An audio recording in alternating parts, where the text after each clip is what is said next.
अरे अर्श, क्या हुआ बेटा? इतने सैड क्यों बैठे हो? मम्मा कल मुझे एग्जाम के लिए बहुत डर लग रहा है, पता नहीं क्या करूं। एग्जाम का डर? वो तो मैं यूं निकाल दूंगी। अच्छा, वो कैसे? एक कहानी सुना के। वाह मम्मा, किसकी कहानी? वीर अभिमन्यु की कहानी सुनोगे? हाँ। ठीक है।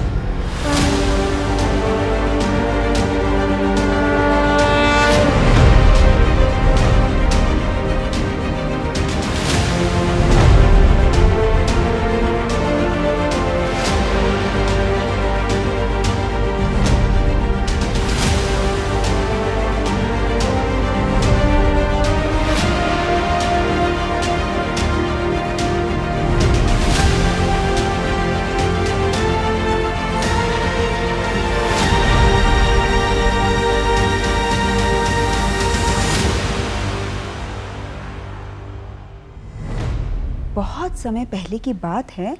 कौरवों और पांडवों के बीच में महाभारत का युद्ध चल रहा था। इस युद्ध में कौरवों के पास एक से बढ़कर एक योद्धा होते थे। फिर भी कौरवों की सेना हार रही थी। अर्जुन और उसके सारथी भगवान कृष्ण पूरी कौरव सेना पर हावी हो चुके थे।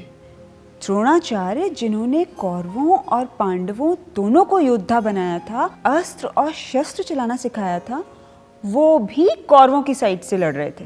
द्रोणाचार्य जानते थे कि भगवान कृष्ण और अर्जुन के रहते हुए पांडवों को हराना बहुत मुश्किल है। इसलिए उन्होंने युद्ध से उनका ध्यान भटकाने के लिए उन्हें युद्ध में दूर समसप्ताका सेना से लड़ने भेज दिया और फिर अगले दिन चक्रव्यूह की योजना बनाई।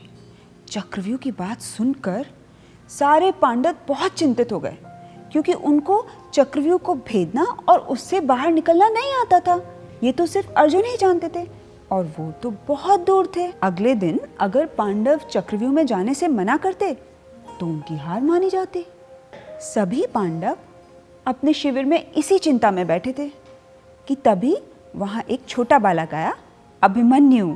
अभिमन्यु अर्जुन और सुभद्रा का बेटा था, जो बहुत ही कम उम्र में युद्ध की सारी कलाएं सीखकर एक बहुत ही महान योद्धा बन चुका था।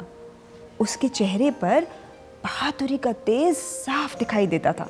अभिमन्यु ने पांडवों को चिंतित देख उसका कारण पूछा। तब युधिष्ठिर ने कहा, पुत्र, कल गुरु द्रोणाचार्य ने चक्रव्यूह रचने की योजना बनाई है, पर हम में से कोई भी उसे भेदना नहीं जानता है। अब ये काम तो सिर्फ तुम्हारे पिता अर्जुन ही कर सकते हैं, परंतु वो तो बहुत दूर राजा सुशर्मा से युद्ध कर रहे हैं। तब अभिमन्यु ने कहा, काकाश्री, आप चिंतित क्यों होते हैं? मैं भेदूंगा चक्रव्यूह को और कौरवों का सर्वनाश कर दूंगा। इस पर युधिष्ठिर ने चकित होकर पूछा, पर तुमने चक्रव्यूह भेदने की कला कब सीखी? अभी तो तुम मात्र 16 साल के ही हो।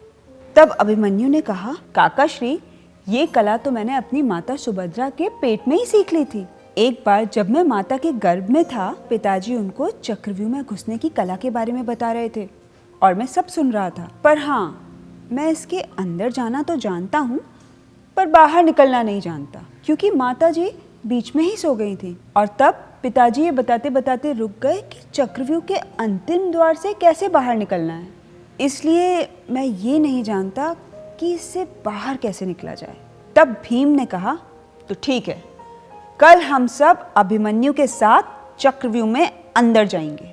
आखिरी द्वार को तो मैं अपनी गदा से ही तोड़ दूंगा और हम सब आराम से कौरव सेना को हराकर बाहर निकल जाएंगे।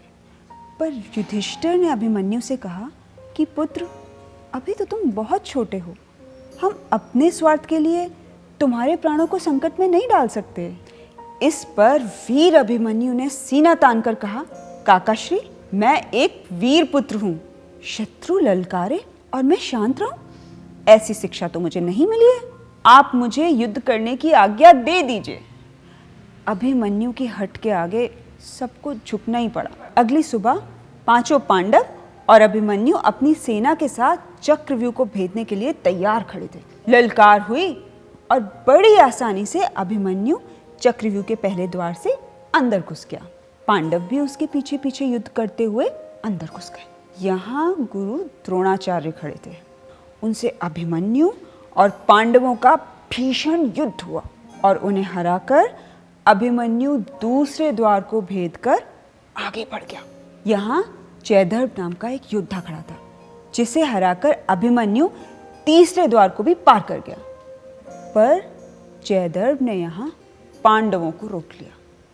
अब अभिमन्यु चक्रव्यूह के अंदर अकेला था, पर वो जरा भी नहीं घबराया और अकेला ही कौरवों के साथ युद्ध करता रहा। उसके बाणों की बौछार से कौरवों की सेना के हाथी, घोड़े, पैदल सब गिरने लगे। वो जिधर भी मुड़ जाता उधर ही मैदान खाली हो जाता। अभिमन्यु की वीरता देखकर कौरवों में खलबली मच गई।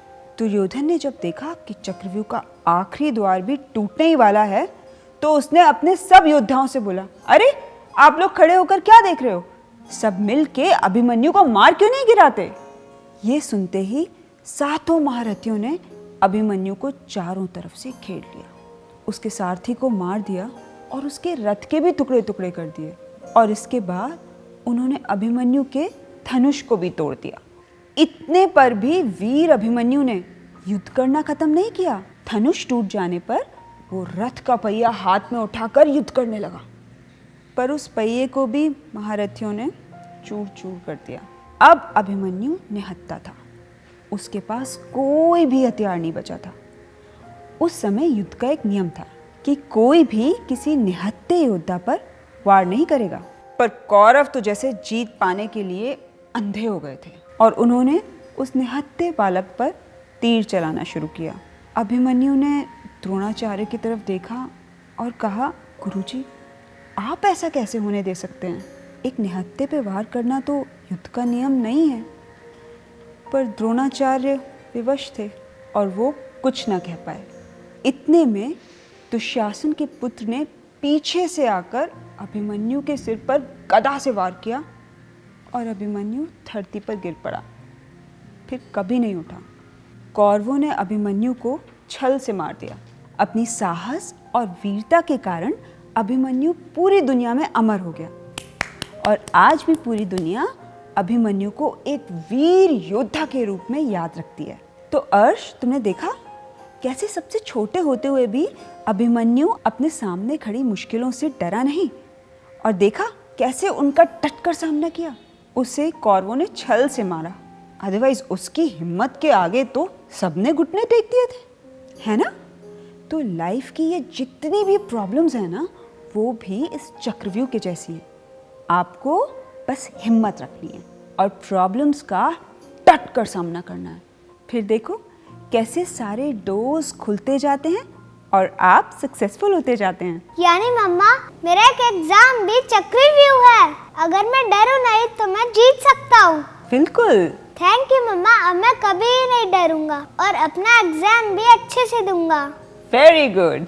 ऐसे ही और कहानियाँ देखने के लिए सब्सक्राइब कीजिए हमारा YouTube चैनल माइंड वॉज।